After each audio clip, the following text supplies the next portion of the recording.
Hi everyone, welcome to A Stitch in Time. Today is Wednesday, August 7th, 2024, and this is episode 289. My name is Carol. I go by Knits and Pearls on Ravelry, and I live east of Vancouver in the Fraser Valley of British Columbia, Canada, where it is bright and sunny, but a little bit smoky today.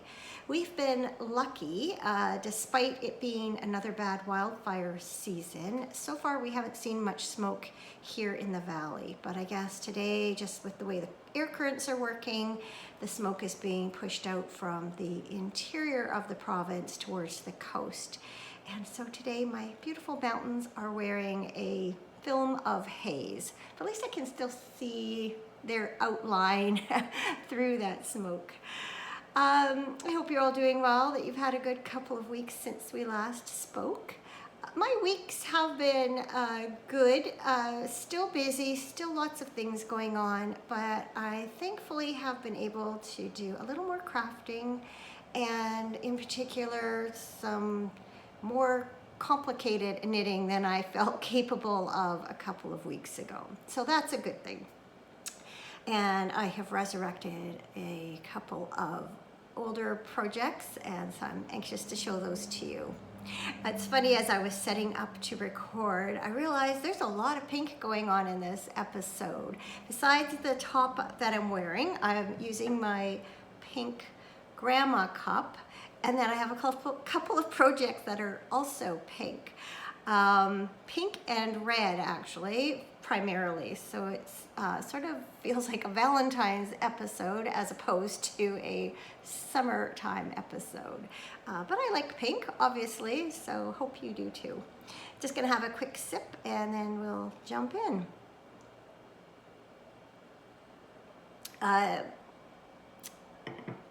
Couple of programming notes. It's about 10 a.m. I'm sitting here in my kitchen. I've been struggling a little bit with the light.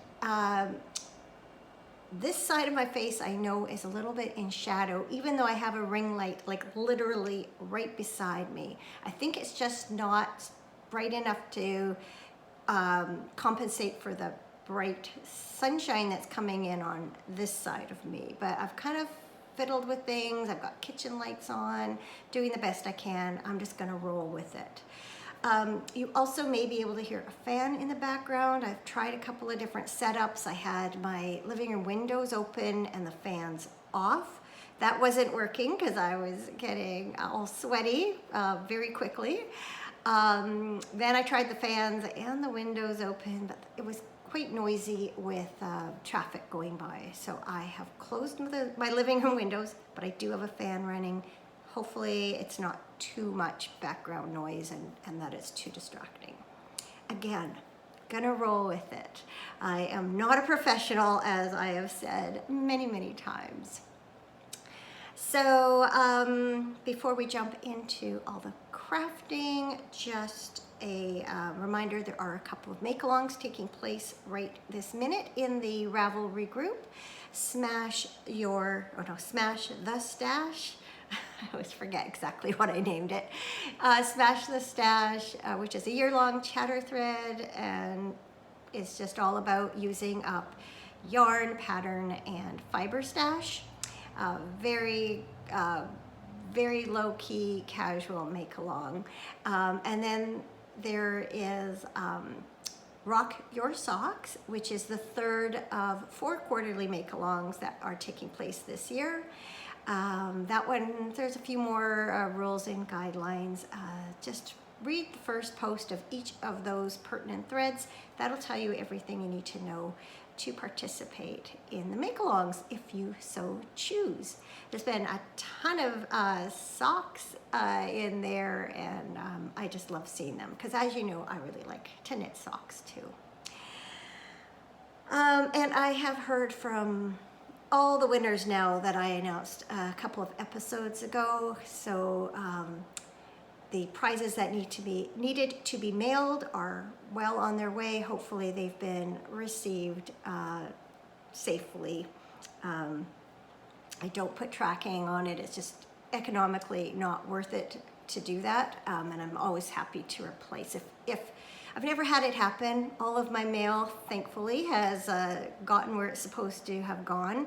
If there was a a circumstance in which someone didn't receive their prize, I would mail out another. So that's how I approach that. Okay, I have a finished project today, which happens to be pink. These are my Chickadee Trail socks. So this is a pair of socks I cast on, I think it's been a few months.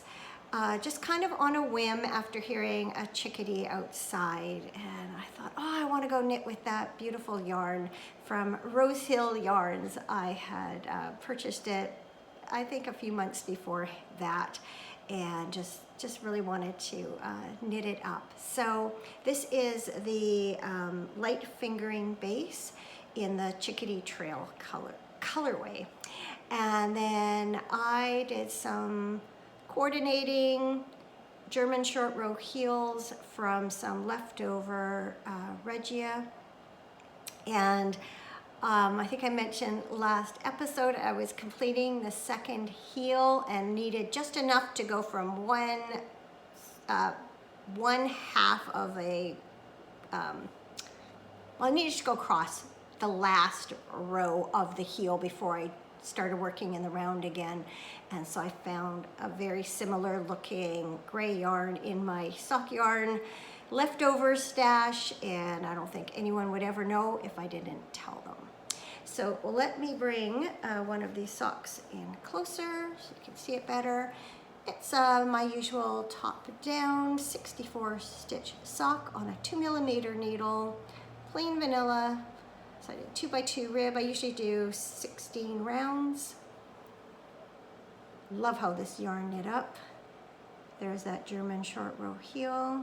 I have a little bit of reflection on my phone, so hopefully things are looking clear for you. It's a little bit distorted for me. And I did my usual rounded toe. So happy to have another pair of socks done for this year. I don't know when I will ever stop knitting socks because I love it so much, but I definitely have a lot. I don't care. I just keep making them. They make me happy. And they're a great, easy project to work on. So speaking of socks, I cast on my August Personal Sock Yarn Club socks, which I am keeping in this project bag that I made. This is one of the very first project bags I ever made, and I just love those cupcakes. This bag seemed appropriate.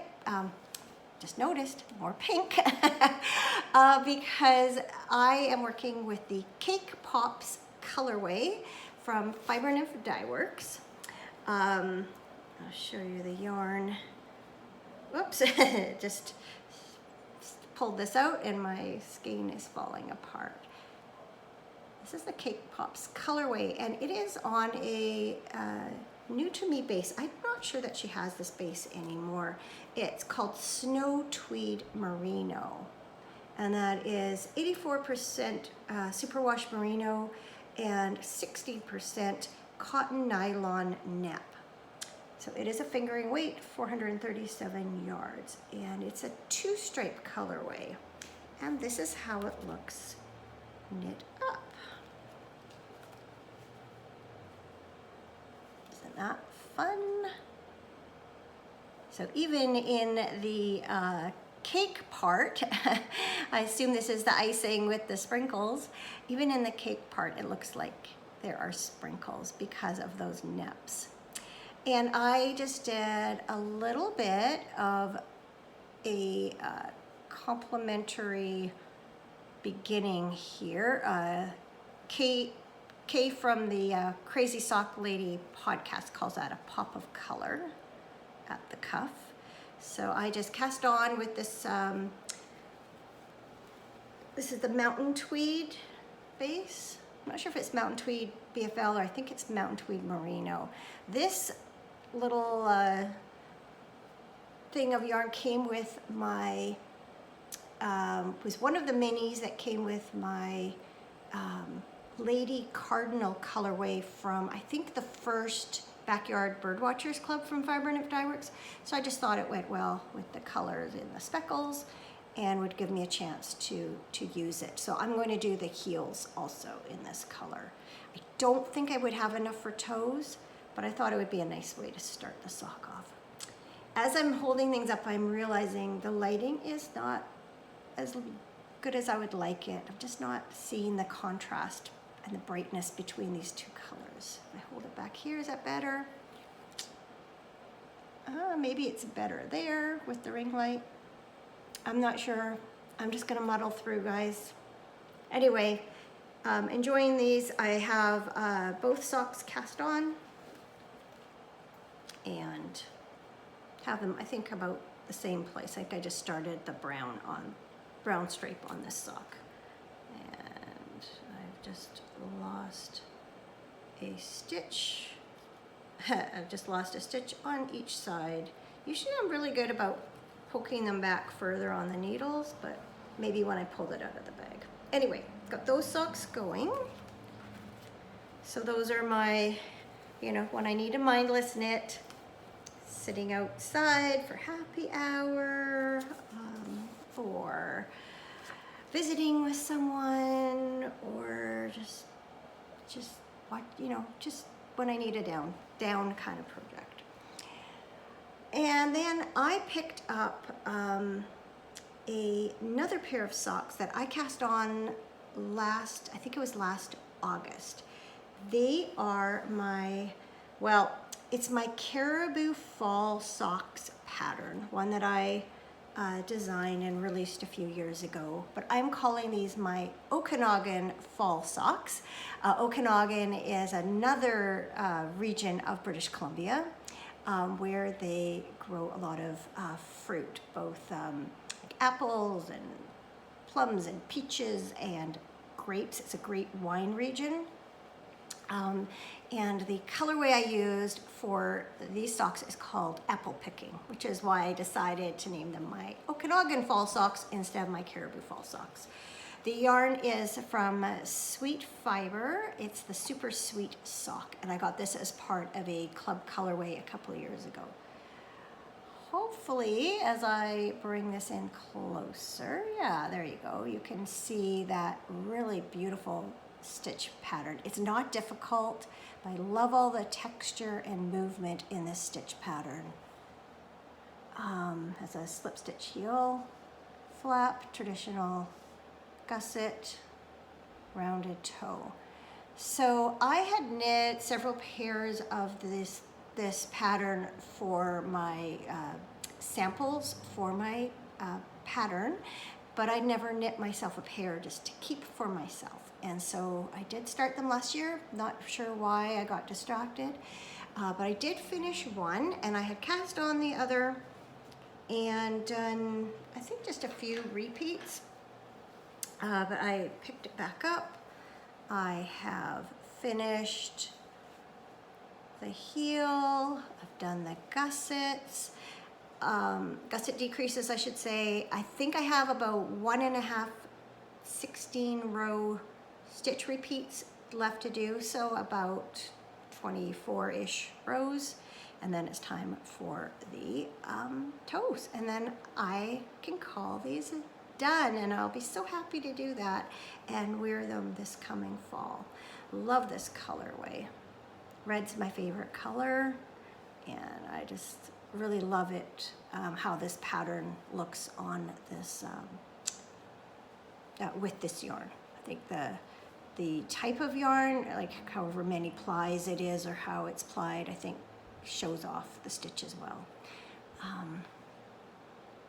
Yeah, hopefully you're able to see all these things. I know it's not the most ideal lighting.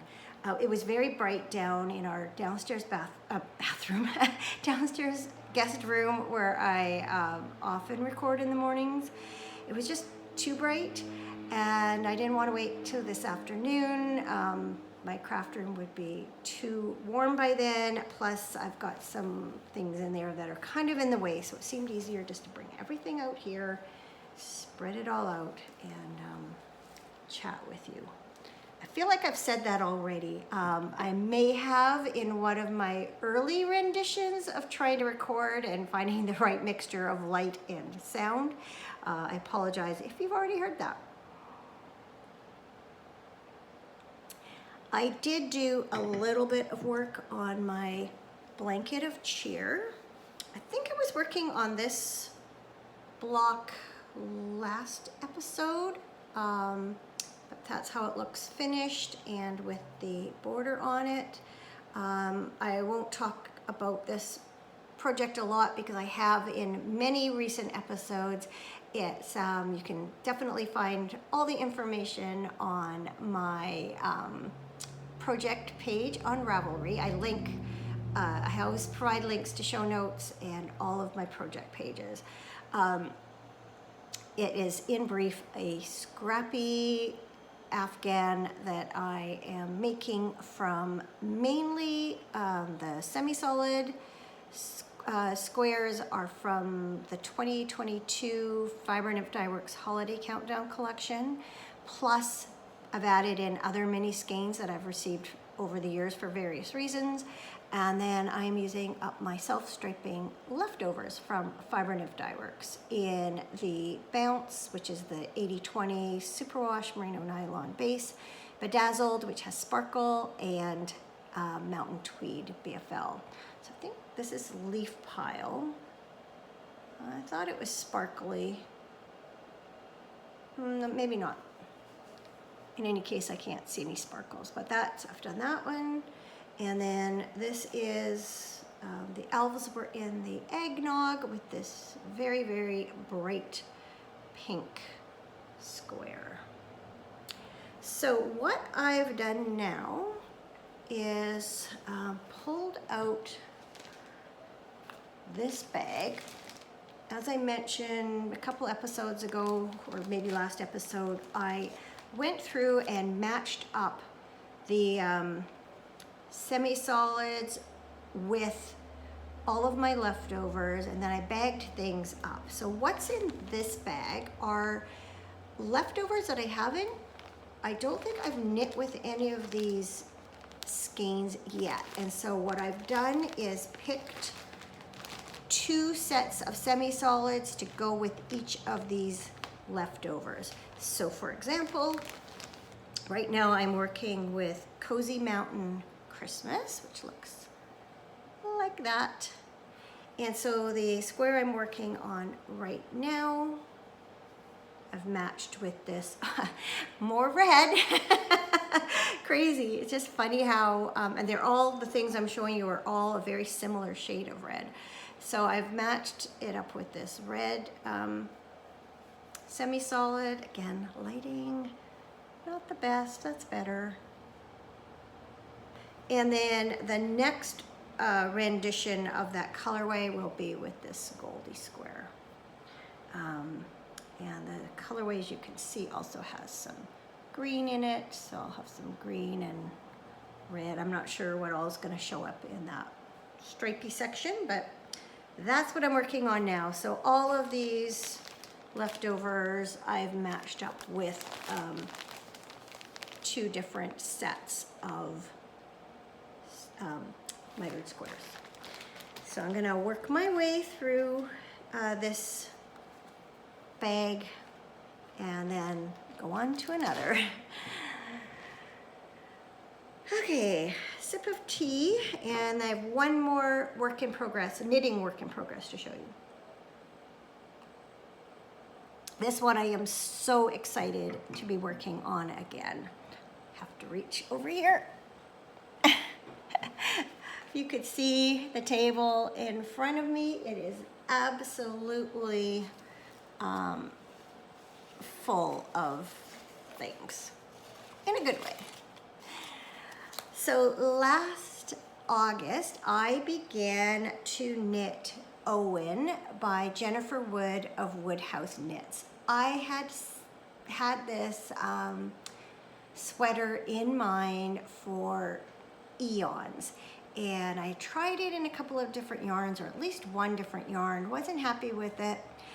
Last year I found this Estelle Eco Tweed Worsted, which is a 75% organic wool and 25% cellulosic viscose. I'm going to guess a big part of that is the tweedy parts, tweedy bits.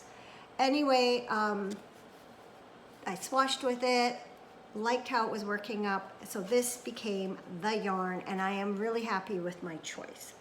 So I had worked my way probably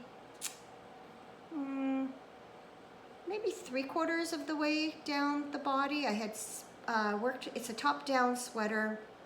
I had worked the yoke all the way down the body. It has lots of cabling, and you needed to follow several different charts for each round. And so, like I said, I just wasn't in a headspace where I could do something like that recently, but I picked it up and I finished the body, and I'm now working on the first sleeve. So let me show you. I'm so happy, and I tried it on and it fits. I think it's going to be great.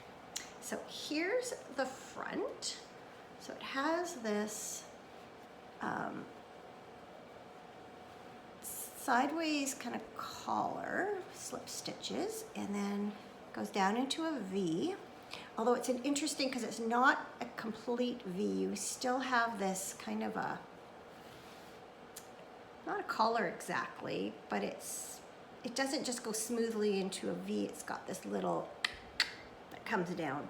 Anyway, it runs into this cable. It's like a garter stitch cable. And I think in the light you can see the tweedy bits in the yarn.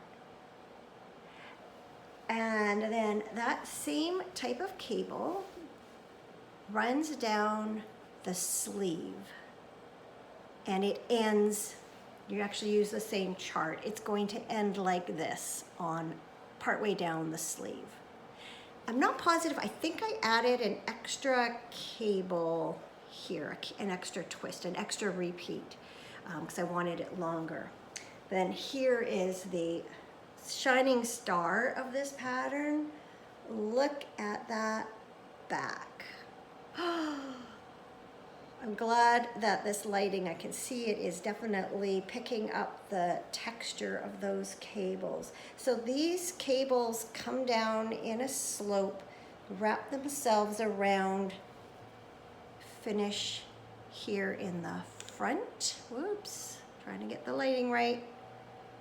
Can't quite catch it there. Anyway, and then it's in the front, finished with this seed stitch border, and I did a couple of extra rounds. The border on the sleeves is 8 rounds. The border on the sweater was only 6, so I decided I wanted just a little bit more length, and so I thought I would do 8. And when you do the end of the cables, you work in these twisted stitch rounds. Can I do it? There we go. You work them into the border, and then you just end with the slips, or the seed stitches. Seed stitch. Anyway, maybe this, does that work well too? Yes, there you go. Isn't it gorgeous? Now, I was a bit concerned with how long this was going to be. You have the option of adding extra repeats of these side cables, and you gradually work your way out. So if I had needed more length, I could have worked an extra repeat on either side, but as it turned out, I didn't need it. I like where it sits on me, and even though the sweater body is not as long as I usually knit, it works. So all I have to do is finish my sleeves. They are 3/4 sleeves, so I don't even have to do like a long sleeve unless I want to. And I'm using these fun sock stitch stoppers, which were a gift from a knitting friend, and they just seem to go with this project so well. So super happy to be working on this again. This and my socks are on my, okay, now I gotta think of what it's called. My Project Pool make-along planning list for the Fiber Nymph Dye Works Project Pool make-along. I think that was quite the mouthful.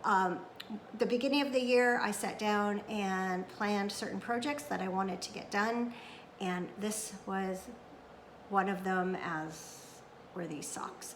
And so I am thrilled to hopefully in the near future be able to knock another couple of projects off that list. I really, really want to finish both of these up this year. All right, forgive my reach. I think what I'm gonna do is go warm up my tea. It's gotten a bit lukewarm, and then I'm gonna come back and talk about spinning, some acquisitions, and also just what's been going on in my life since last we spoke. So hang on, I'll be back in a minute.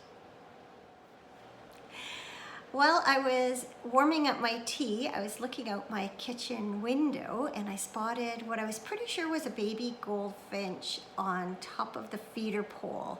It was chirping away and flapping its wings and trying to keep its balance. I couldn't see a parent at that time, so it flew away briefly and came back, and I was checking my camera to see if my footage was in focus, and if it is, I will put it in here so you can enjoy it too. But unfortunately, what I missed doing that was the daddy goldfinch came out from behind the feeder. It was on the other side and I couldn't see it, and was feeding the baby.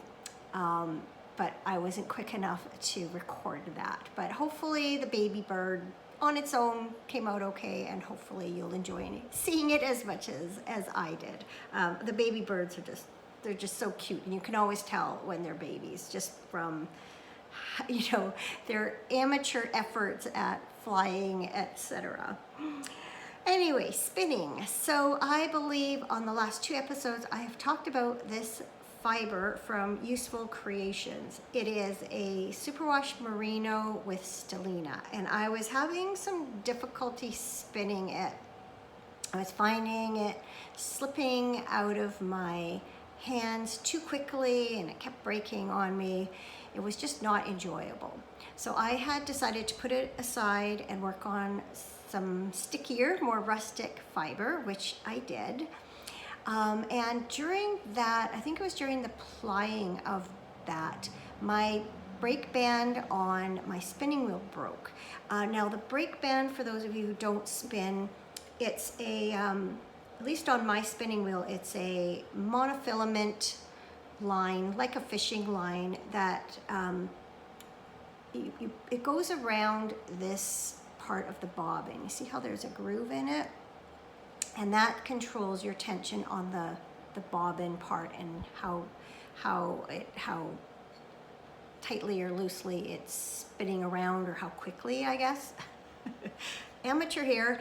In any case, I didn't have one handy, another handy, so I had looked on the internet to see if there was something I could do in the meantime, because I really wanted to finish plying that other yarn. And something I read said that this person doesn't use the monofilament, they use like a light crochet cotton.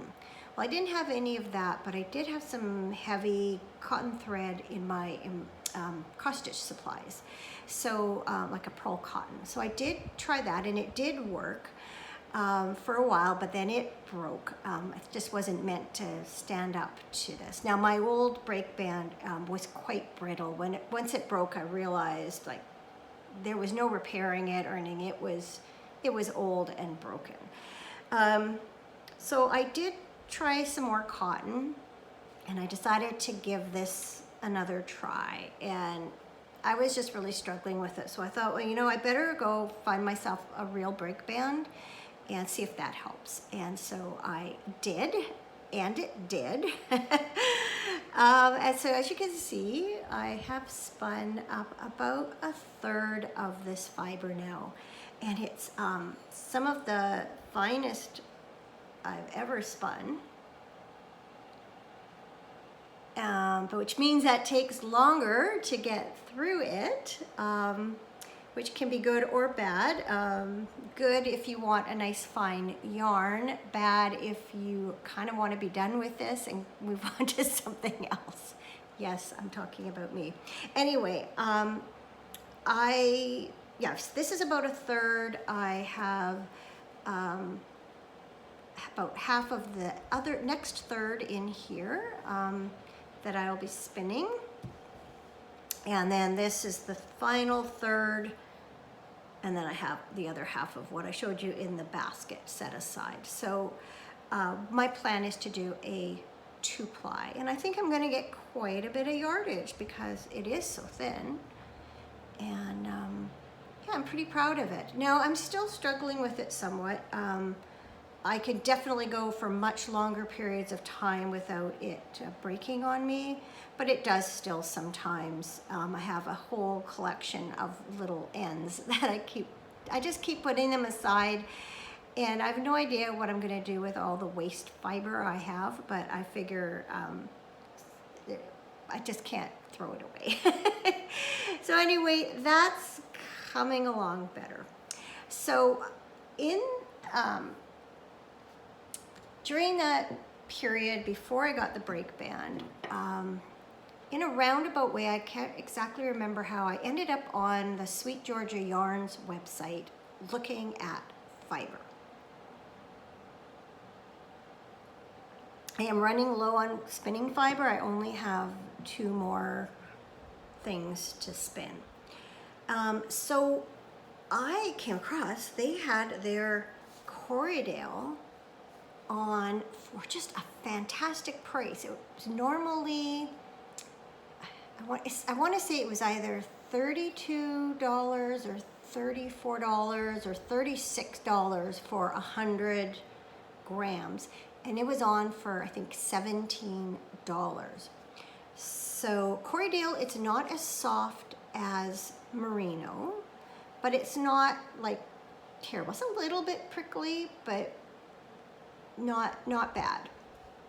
And definitely I believe it will be it won't be as slippery. It's got a little more tooth to it. So I'm looking forward to trying this. So I ended up getting 3 of this tapestry colorway. That looks pretty good. Not exactly sure what I'm gonna do with this. But I thought 3 gave me plenty to do something substantial. And then my plan was to get enough of this Tanzanite colorway to do a sweater. So I was going to order 6 of them. But then as I was looking at the website, I saw that these 2, this one is called Sugar Plum, and this one is called Snow Angel. Just show you a little bit better light.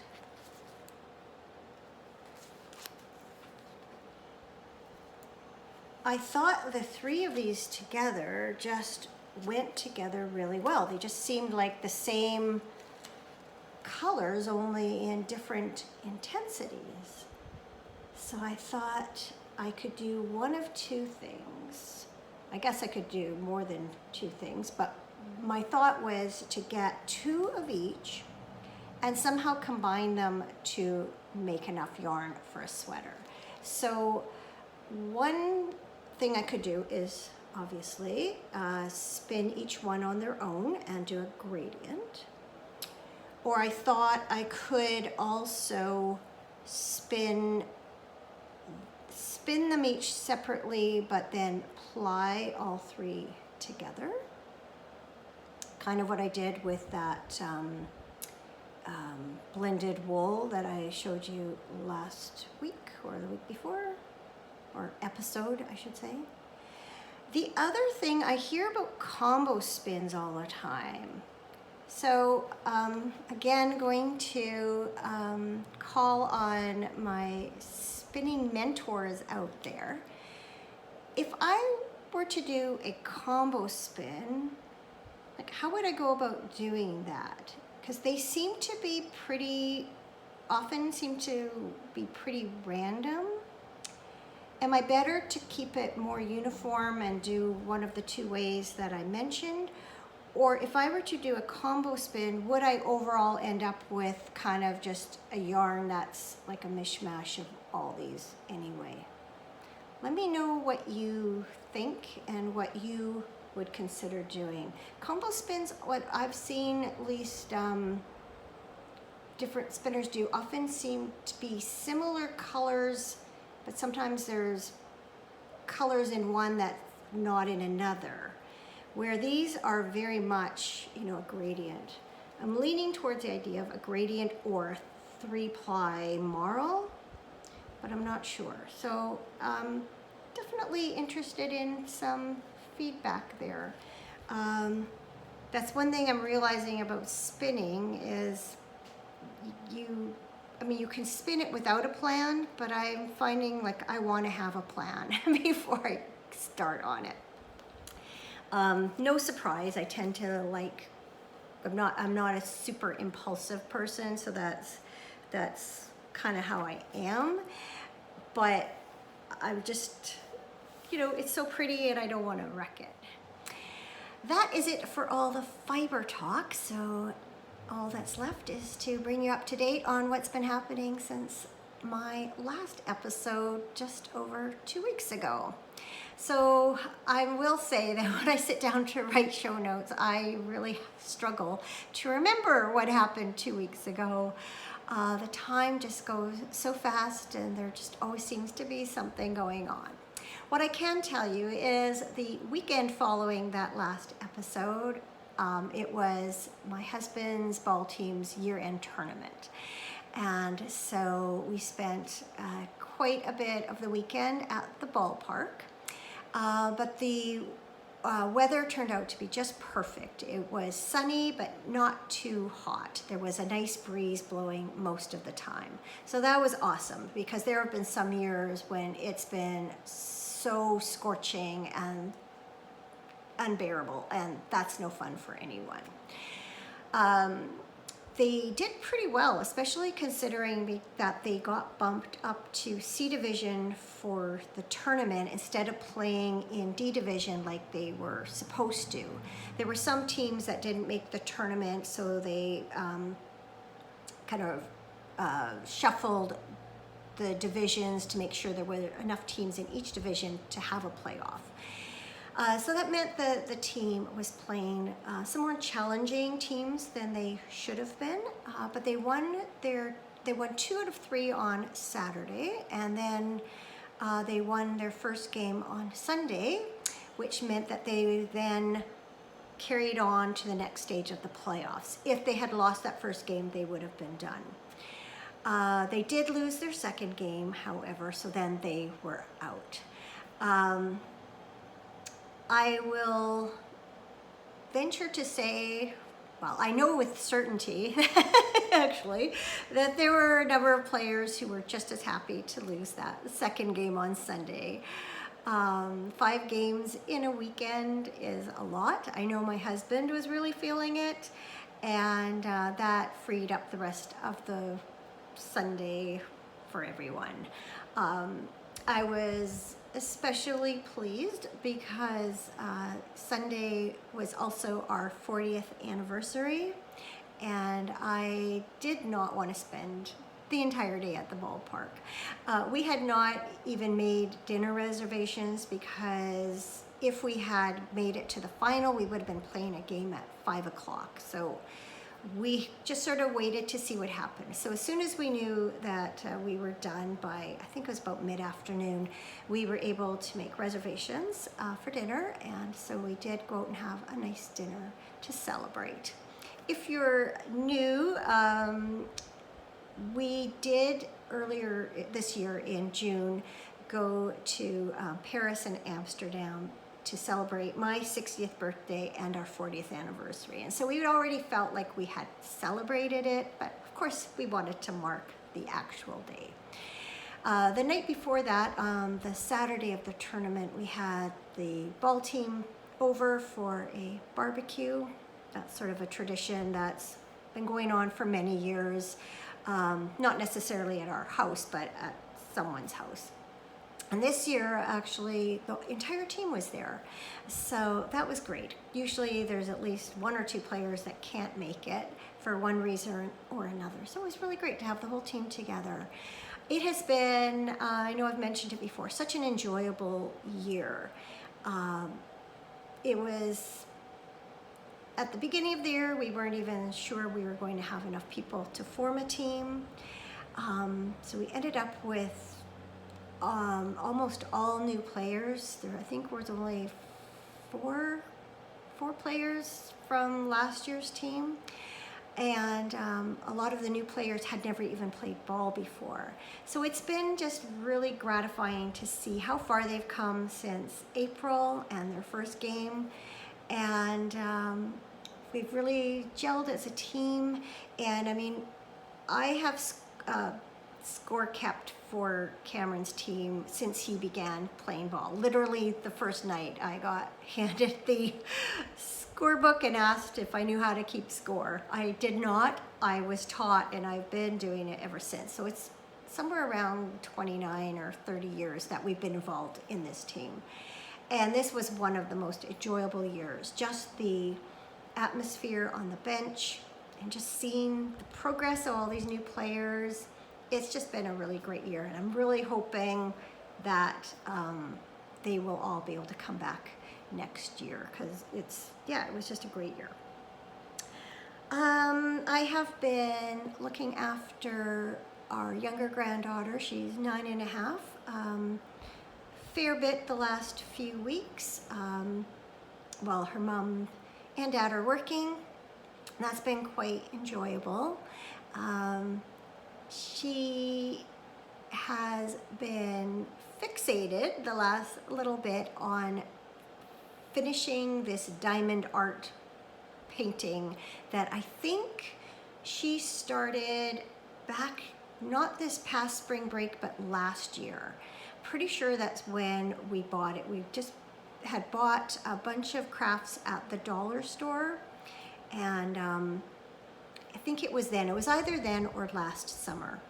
Anyway, she's just been going gung-ho on it, and she finally finished it up Friday morning. So she was really excited about that, as was I. She's come a long way, and to be able to concentrate on it for that long.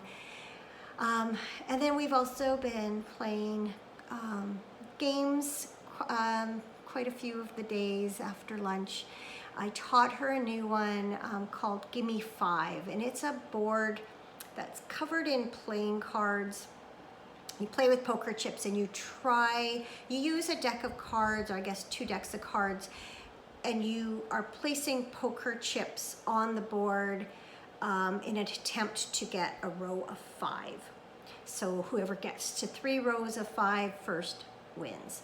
And she picked right up on it, and she definitely was strategic. So it's been really fun. She's at an age now where she doesn't pout if she loses. We went through that, or she'd lose and it would just be tears. She's past that, and she plays with strategy. It's truly enjoyable. So we've had quite a few good days together. I will have her again on Friday. My mom is actually arriving tomorrow and spending a couple of nights here, so I know she'll enjoy spending some time with her too. Pardon me, and I'll get them set up with Gimme 5, and I know my mom will enjoy playing with her too. Been doing lots of housework and yard work, just making a concerted effort to do some deep cleaning and organizing. And while it's been a lot of work and eaten up a lot of time, it's very satisfying to see, things improving and like some of the things we should have done a long time ago, like on the weekend, we replaced a closet door in our room and a medicine cabinet in our downstairs bathroom that were in our old color scheme and just never got changed when we changed things from this kind of oak color trim and doors to white. For various reasons, they just never got changed. So now they're done, looks a lot better.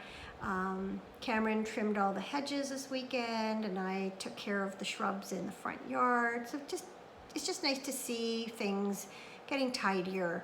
We were away a lot this spring and had a lot going on, and just a lot of jobs kind of slipped. So yeah, it feels good. Feels good just to be doing. Still a lot of long ways to go. Like when we did our closet doors, we did go through our clothes in that closet and sorted a lot of things out. But one thing that's been neglected for years is the shelf above where the clothes hang. And I've been dreading that job because I know there's a lot of crap to go through.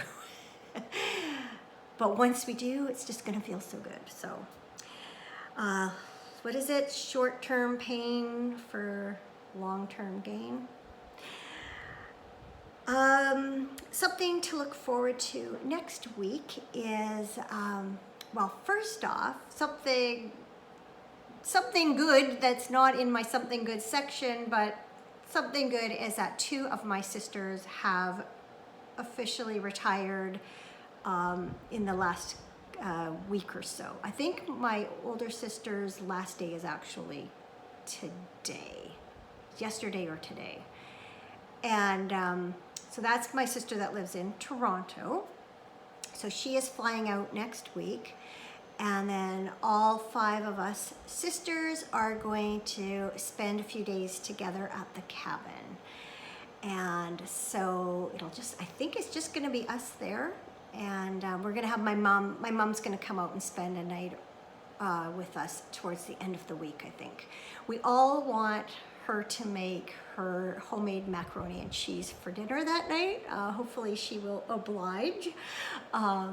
Just one of those foods that we all remember from our childhood and enjoy. So yeah, it should be fun to spend some time together and just another little getaway.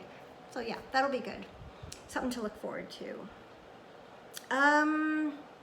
I think that's everything except my official something good. So, oh no, I was just gonna talk a little bit just about Mother Nature these past couple weeks. So I know it's made international news that the town of Jasper in Jasper National Park in the Canadian Rockies suffered some devastating losses due to a wildfire a couple of weeks ago. It just seemed surreal hearing all about it, especially knowing we had just been there like a few weeks before that when Cameron and I had made our trip to Alberta. And then our son and his wife had actually like camped right there just a few days before the fire went through. So when they made their way into Alberta for the rest of their holiday and then heard about it, it just seemed surreal to them too. But about a third of the town was lost or damaged. Just my heart goes out to all the residents there, and it's a real tourist area, so they'd already had a difficult time during COVID, and then to have this happen. So really hoping that they'll be able to rebuild and build back that economy, because it's so vital for that area. And don't know when we'll make it back there again. I'd be curious to see how the landscape has changed too. So related to wildfires, but wildfires of the past, which I've seen this pop up on YouTube and things. So again, I think it's made some international news. I just heard a noise. Our neighbors are getting some work done, and I think someone just threw something in the back of this pickup or trailer that's parked there, and it just, I don't know if you heard it, but it startled me. Anyway, so there had been a forest fire in this area of the Caribou region of British Columbia that caused a landslide a couple of weeks ago. So because of the trees had all burned out, nothing to hold the earth together, and there was a landslide which blocked the Chilcotin River. And so the water all backed up and formed a lake behind it, and we've been on watch for that long to see what was going to happen, because scientists knew that dam was eventually going to break through, whether it was from water seeping through it and undermining the base of it and having it all kind of collapse at once, or whether the water would come over the top and then eventually erode that dam away. And so the Chilcotin River flows into the Fraser River. I live in the Fraser Valley, as I say all the time, so the Fraser River does flow through our valley. There wasn't so much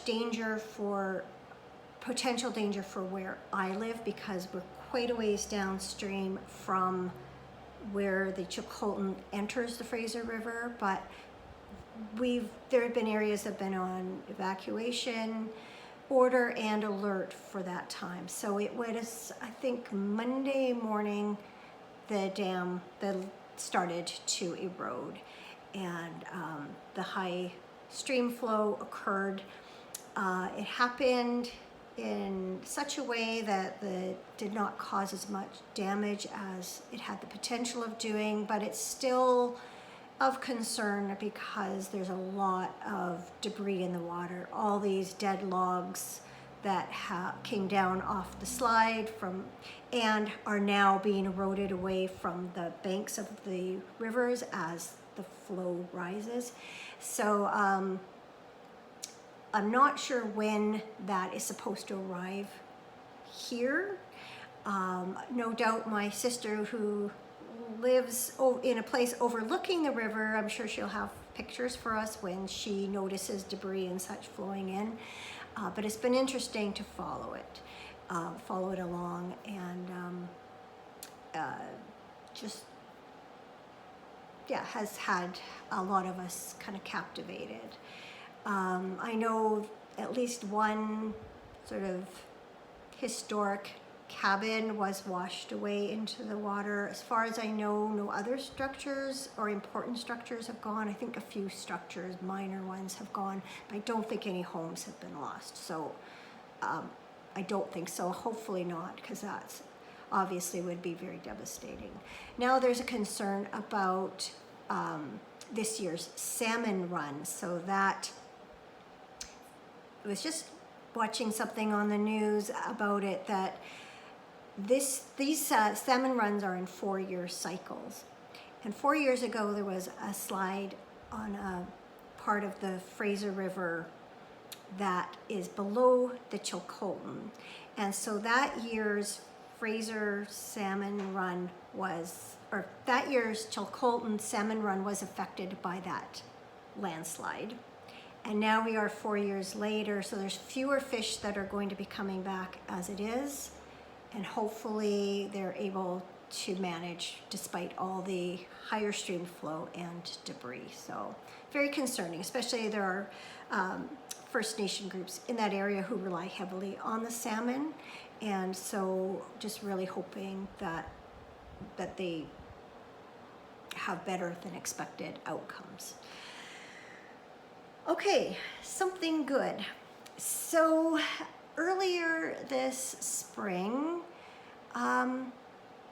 sometime before we went to Europe, I noticed in our front garden some tall plants.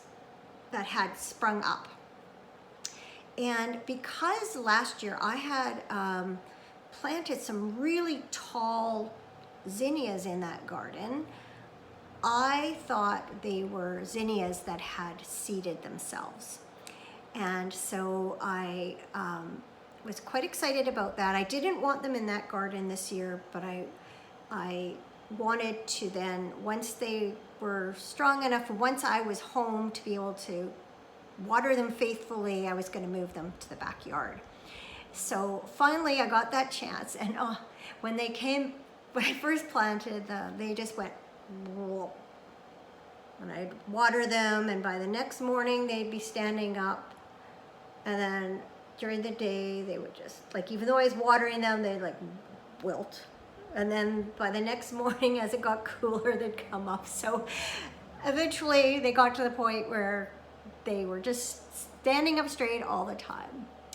Except that I went back, I don't know, a week or two, I guess, must have been a couple weeks ago. I went back to water them, and I was looking at them, I'm thinking, I don't think those are zinnias. I think those are sunflowers. Now, in my defense, I've never grown sunflowers before. And in my defense, I'm not super familiar with what zinnia leaves and plants look like before they blossom.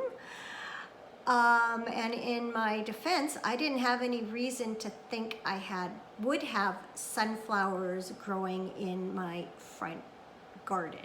Now, I do have a bird feeder there, but normally we use a no-mess blend that's out of its shells already. So it didn't even occur to me that I would have sunflowers sprouting there. On the other hand, earlier this year, I had bought a new bird feeder and had spent enough money that we got like a gift from the bird store, or wild bird store, or whatever it's called. And it was a wreath of sunflower seeds in their shells. And I had hung it up by other bird feeders in the backyard. And I ended up with a bunch of sunflowers sprouting there. So I deliberately took, I think, 9 of them, had 3 each in 3 little pots, and I thought, let's see how these do. So I ended up transplanting those into some bigger pots. So those I knew were sunflowers, but they're not big like the ones that came from the front yard. So all of that's to say, I don't have any zinnias, but I have these big sunflowers, and one blossomed a few days ago. So I'm gonna put a picture here of the beautiful big sunflower that has now blossomed. And there'll be a little bit of video because there was a bee on it. There was a bee on one. There was a bee on the one that had blossomed. There are 3 grouped together. The other two have not blossomed yet. But anyway, a beautiful big bee was on it. So I love seeing the bees and seeing them on the flowers around me. Just makes me feel good because I know they really need that pollen. And I'll show you a picture of the other ones that I've planted. So yeah, here's surprise, no zinnias, but beautiful big sunflowers with like little or no effort on my part. I also had snapdragons that self-seeded this spring, and so I moved a bunch into the back gardens, and those are also doing well. So I got some, quite a few free plants this year without even trying. So that's my long-winded way of saying something good is accidental sunflowers, and by extension, snapdragons. All right, I have talked long enough, but I will have all afternoon to work at editing and getting this episode up to you. So it should be you should be seeing it by this evening at the latest. So I am gone all next week, or I'm not gone, but I'm gone a good chunk of next week. And so I am hoping to record sometime the week after. That again is going to depend on just how things go. I know I do have to look after our granddaughter at least one of those days, and we'll just see how life goes. But I'm hoping to record again in a couple of weeks. So keep your eye out for that. I never think to say, if you like what you see, please hit the like button. It helps other people see it. Subscribe if you'd like to see more, and don't forget to click on the bell for notifications if you want to be notified the next time there's an episode. Thanks as always for watching. Thanks as always for all of your comments and feedback. Thank you for participating in the make-alongs in the Ravelry group. And take care. I will see you hopefully in a couple of weeks.